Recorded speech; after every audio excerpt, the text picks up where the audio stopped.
ভালোবাসা, আবেগ, অনুভূতি আর মায়ায় জড়ানো একটা গেমের নাম ছিল ফ্রি ফায়ার।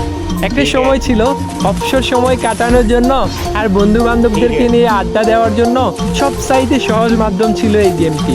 তবে কেন জানি এখন আর এই গেমটাকেই আর ভাল লাগে না। এখন কেন জানি গেমিং উইথ তালহা আর ফোরেক্স তাহমিদ ভাইয়ের ফানি ভিডিও দেখে আর হাসা হয় না। 2F লোল গেমারের ইমোশনাল ভিডিও দেখেও আর কান্না করা হয় না। যে আজকে সাব্বির বসটাকে সবাই কপি করতো, এখন বাংলাদেশের ফ্রি ফায়ার খেলোয়াড়রা আজকে সাব্বির বসকে চিনেই না। রক্সম্যান গেমিং, জুয়েল দা নুব গেমার তারা আর আগের মতো ফ্রি ফায়ারের আননোন ফ্যাক্টস খুঁজে পায় না। ফ্রি ফায়ার কমিউনিটি নিয়ে এখন আর সাদিকুল ভাই আগের মতো রোস্টিং করে না। প্রো রুবেল আর বটলা নাহিদও আর এখন একসাথে গেম খেলে না। যেই নাইম আলম ভাইকে পুরো বিশ্বের মানুষে চিনত MP40 লিজেন্ড হিসেবে, সেই নাইম আলম ভাইকে এখন আর গেমে দেখা যায় না। কতদিন হয়ে গেছে গেমিং উইথ জিহাদ ভাইয়ের সেই বিখ্যাত ডায়লগ ভাই সাব দেখা হয় না তার ফানি সব কাস্টমগুলো।